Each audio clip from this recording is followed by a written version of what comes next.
Bueno, hola, muchos ya los saludé hoy temprano. Muchas gracias a Sandra, a Paula por la invitación, a FUSA por organizar este evento. En realidad la iniciativa es súper importante y nosotros desde RENAC pensamos que, como decía Sandra hoy, es muy valioso el trabajo multidisciplinario que se puede hacer para encarar el tema de las anomalías fetales y los derechos reproductivos.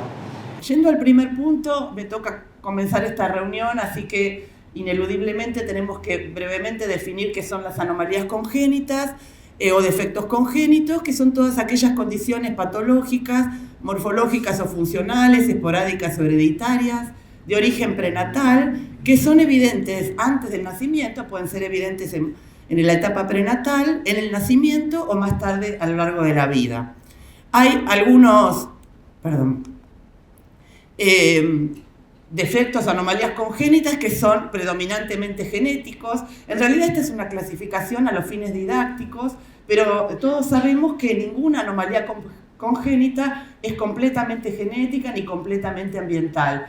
Se clasifican así a los fines didácticos porque hay algunas, como los que se refieren a cambios cromosómicos, mutaciones génicas o cambios genómicos, que están mucho más influidas por factores genéticos. Otras son aquellas anomalías congénitas más influidas por factores del medio ambiente, que llamamos teratógenos en la jerga de los genetistas, que son todos aquellos elementos, agentes, sustancias, que interactuando durante la gestación con el feto o embrión en desarrollo pueden dar lugar a defectos congénitos. De todos modos, la mayoría de los defectos congénitos son de origen mixto, los que están en el centro, por ejemplo, la gastrosquisis, las cardiopatías congénitas, las fisuras orales, los defectos del tubo neural como el mielomeningocele, que son básicamente defectos que se producen por la existencia de genes de predisposición y factores medioambientales desencadenantes, en una herencia que llamamos mixta o multifactorial. ¿Cuál es el peso de los defectos congénitos en nuestro país? Acá les estoy mostrando cómo fue cambiando la mortalidad infantil y el peso relativo de los defectos congénitos desde los años 80 hasta la actualidad. Fíjense que cuando en los 80 la mortalidad infantil en la Argentina era de 30 y pico por mil, los defectos congénitos solamente representaban un 10% de las defunciones infantiles, un 11%. A medida que fuimos avanzando en la transición epidemiológica, se fueron controlando otras causas de mortalidad infantil, las infecciones, la desnutrición. Entonces, los defectos congénitos pasaron a representar una proporción mayor, lo que nosotros llamamos mortalidad proporcional, que hoy en día abarca un 27% de las defunciones infantiles totales, o sea, casi 1 de cada 3. Acá están las cifras del año 2016. Fíjense que hubo aproximadamente 7.000 defunciones de niños menores de 1 año en el 2016, de las cuales casi 2.000 se debieron a defectos congénitos. Y fíjense cómo aquí, después de las defunciones de origen perinatal, específicamente, sobre todo ahí pesan la prematurez y el bajo peso, en segundo lugar están los defectos congénitos, que como les decía, representan una mortalidad proporcional de un 27%. 1 de cada 3 niños que mueren en la Argentina antes del año de edad muere a causa de un defecto congénito.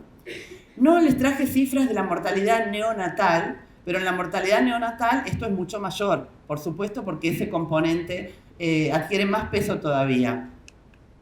Y miremos qué pasó a lo largo del tiempo. Fíjense cómo estas primeras 5 causas que están ahí representadas fueron descendiendo bastante entre el 2007 y el 2016, sobre todo las causas perinatales descendieron un 23.5%. Esto obedece a todo el trabajo que se hizo desde las políticas públicas, sobre todo en relación al manejo del control prenatal y la prematurez y el bajo peso como causa de muerte. Y después las otras causas, que son en tercer, cuarto y quinto lugar, pero que también descendieron bastante. Y cómo, lamentablemente, para los que nos dedicamos a las anomalías congénitas, todavía, bueno, es lo que llamamos comúnmente el núcleo duro de la mortalidad infantil, cómo cuesta que desciendan las defunciones por estas causas. Pero también nos llama la atención sobre la importancia de que, bueno, este tema que diríamos que desde el año 2000 está en la agenda pública, y bueno, tiene que todavía tener más peso porque es el componente que está faltando reducir con más fuerza, con más intensidad. una palabra nada más que todos ustedes saben, y es que la mortalidad infantil o la mortalidad neonatal de causa debida a los defectos congénitos es solo uno de los aspectos de los desenlaces adversos que nosotros mencionamos, pero que hay una gran cantidad de otros componentes que impactan en la morbilidad, que van desde abortos espontáneos debidos a defectos congénitos hasta lo que significa el desarrollo, el neurodesarrollo o el desarrollo motor y una peor calidad de vida para las personas que sobreviven con un defecto congénito y tienen muchas veces secuelas que les afectan su vida cotidiana, cognitiva, motriz, de inserción en la vida laboral, etc.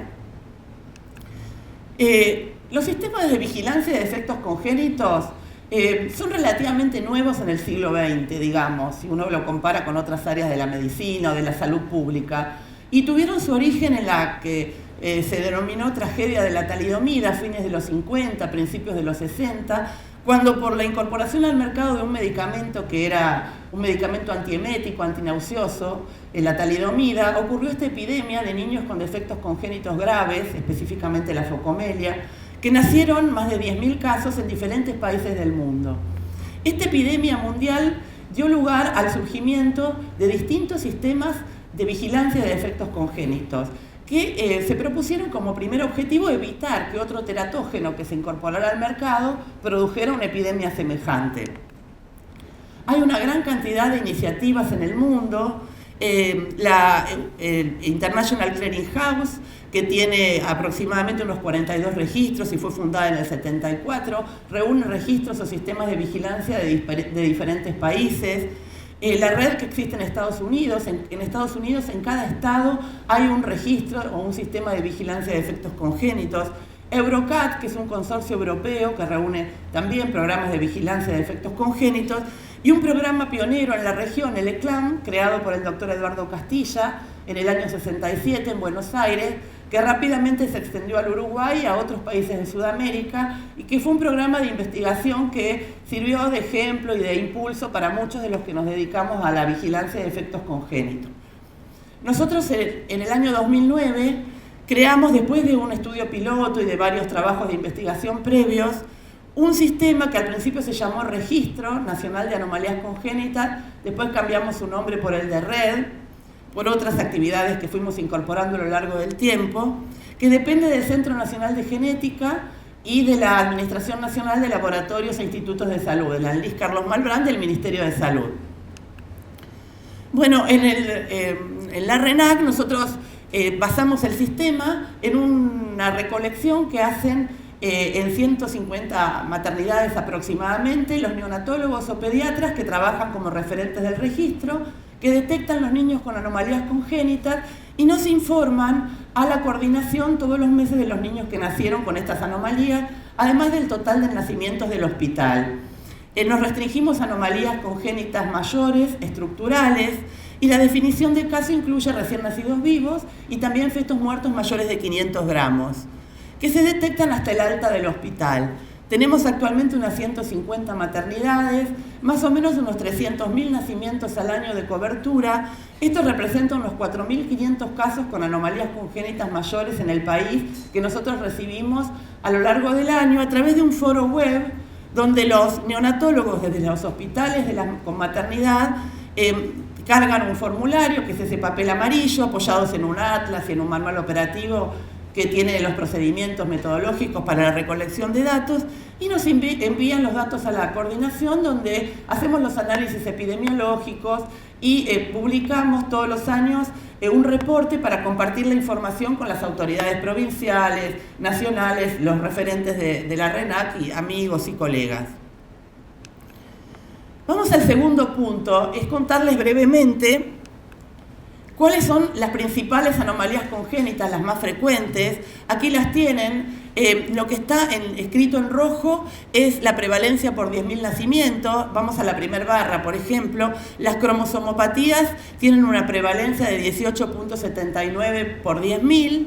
Específicamente el síndrome más frecuente es el síndrome de Down, con 16.20 por 10.000. Si uno estimara, nosotros les dije que teníamos una cobertura del 40% en la Argentina, pero si uno estimara para el total de nacimientos cuántos casos esperamos que haya con síndrome de Down en nuestro país, van a ver que da una cifra de 1.180 casos. O sea, de acuerdo a la prevalencia que nosotros calculamos, se espera que en la Argentina, o sea, nacen en la Argentina 1.180 niños con síndrome de Down por año. Y así las distintas anomalías congénitas más frecuentes, las fisuras orales, las cardiopatías severas, los defectos de pared abdominal, donde pesa muchísimo la gastrosquisis, los defectos del tubo neural, talipes o pivot, y los defectos de reducción de miembros, que son las principales anomalías congénitas, las más frecuentes.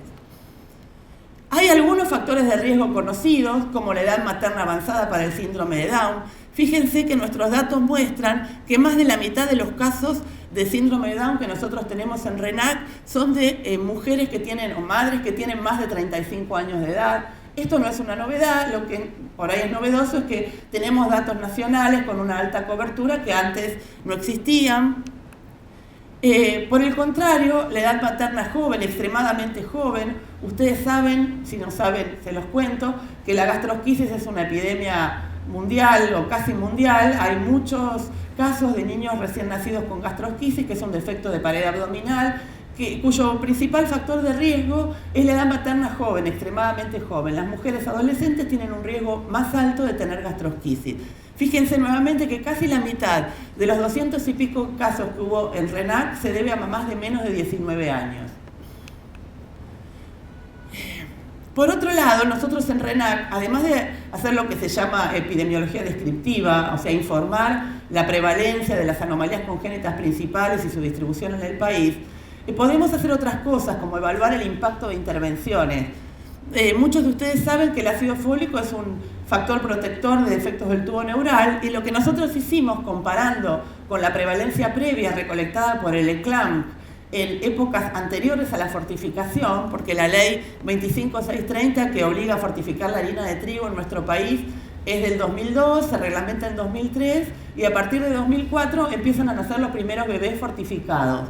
Si uno compara ahí los números que están en rojo, les muestra cómo cayó, prácticamente en promedio más o menos es la mitad, un poquito menos de la mitad, la prevalencia de los principales defectos del tubo neural gracias a la fortificación de esta medida poblacional, de la fortificación de la harina de trigo con ácido fólico en nuestro país. Nosotros hicimos un cálculo de cuántos niños se evitaron, esto es un cálculo teórico, aplicando esas prevalencias de antes y de después, cuántos casos se evitaron en estos 9 años. Cuando lo hicimos era el año 2013, hay que actualizarlo, pero fíjense que en un periodo de 9 años se evitaron más de 6.500 casos de defectos del tubo neural gracias a una medida de prevención tan importante, barata y donde hubo políticas públicas que decidieron ponerlas en práctica. Y vamos al último punto, estoy en los últimos 5 o 7 minutos. Bueno, bárbaro. Bueno, entonces les voy a contar los resultados de un trabajo que estamos haciendo ahora en base a la ciudad de Buenos Aires. Me voy a detener en algunas anomalías congénitas, sobre todo anomalías de defectos del tubo neural y otras anomalías neurológicas, y en el síndrome de Down. Este trabajo lo estamos haciendo en el equipo de RENAC junto a Rubén Bromberg, que está por acá, que es médico genetista del Hospital Ramos Mejía y es epidemiólogo, y Rubén está liderando esta línea de trabajo, donde lo que nos proponemos es comparar las prevalencias de defectos congénitos según el nivel socioeconómico dentro de la ciudad de Buenos Aires, y como proxy de nivel socioeconómico hemos tomado el subsector de salud de los hospitales. En la ciudad de Buenos Aires nosotros tenemos varias maternidades privadas incorporadas a RENAC y todos los hospitales públicos. En esta presentación yo me restringí a solamente algunos hospitales privados y algunos públicos que están ahí abajo, que no son todos, para mostrarles los dos extremos de la situación. Fíjense lo que pasa con la prevalencia de anencefalia en el sector público, 6.2 por 10.000, y en el sector privado, 0.6 por 10.000. O sea, 10 veces más es la prevalencia del sector público frente al sector privado. Si comparamos los otros defectos, encefalocele, espina bífida, hidrocefalia, pasa lo mismo. No es tan dramática la relación, pero también vemos que la prevalencia en el sector público es mucho mayor que en el sector privado. Y en el caso de la prosencefalia, directamente en el sector privado no hubo ningún caso, y en el sector público hubo 30 casos.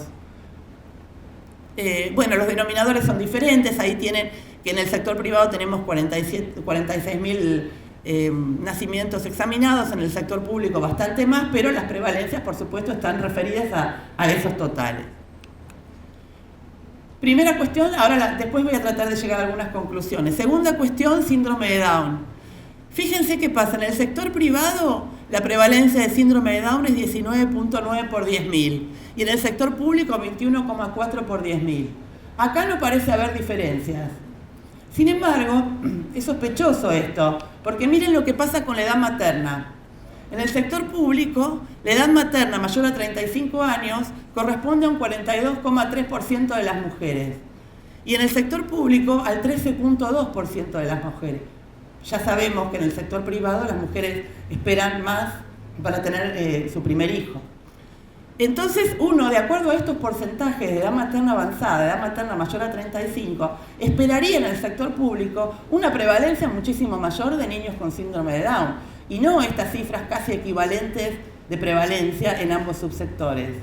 O sea, en algún lado están faltando los chicos con síndrome de Down o están sobrando en el otro, o los números no cierran. Finalmente, para terminar, síndrome de Moebius, que en la Argentina tiene una prevalencia de 4.09 por 100.000 nacimientos, cuando la prevalencia de referencia, tomamos una, en otros países es bastante menor, la mitad, 2 cada 100.000 nacimientos. Y si nosotros comparamos en el sector privado y en el sector público, fíjense que la prevalencia en el sector privado es 0.7, ahí hay un error, es por 100.000, y en el sector público 6. De vuelta, una razón de prevalencia de 8.5. Un par de conclusiones para terminar. Los defectos del tubo neural y otras anomalías neurológicas presentan una prevalencia menor en el sector privado y de obras sociales. El síndrome de Down tiene una prevalencia semejante en ambos subsectores de salud, a pesar de las diferencias en el porcentaje de mujeres con edad materna mayor a 35 años. Entonces parecería que la población con mayor nivel socioeconómico posiblemente accede al diagnóstico prenatal y posterior interrupción del embarazo. El síndrome de Moebius, por otro lado, es más frecuente que en otros países y además es más frecuente en el sector público que en el sector privado. La población entonces con menor nivel socioeconómico posiblemente falla más en el intento de interrumpir clandestinamente los embarazos no deseados y por eso encontramos estos números. Bueno, entonces, como para terminar, observamos que hay una situación de inequidad en el acceso a la información sobre la presencia de anomalías fetales y en el derecho a interrumpir un embarazo con anomalías fetales. Hay un sanitarista argentino que se llama Mario Rovere que dice que la equidad tiene 3 componentes: el acceso a la información, el acceso a la atención y el acceso a la protección frente a factores de riesgo. Acá vemos que hay, sin duda, una falta de acceso a la información, porque lo que algunas mujeres conocen de manera precoz, otras se enteran en el momento del parto. Y también un derecho a la atención, porque si supieran y pudieran tener esa información, a lo mejor muchas mujeres decidirían su conducta reproductiva informadas y con un sistema de salud que atienda esa demanda. Finalmente, la población con menor nivel socioeconómico es la que más debe llevar adelante la crianza y tratamiento de personas con anomalías congénitas graves. Se da además esta paradoja, que las mujeres del sector público, que son las que tienen una mayor prevalencia de niños afectados, son las que tienen en su familia la carga social de tener que criar y hacerse cargo afectivamente y de los gastos de tener en su familia un niño que va a tener seguramente más problemas que si hubiera tenido un niño sano. Bueno, muchas gracias. Ese es el equipo de la coordinación del RENAC.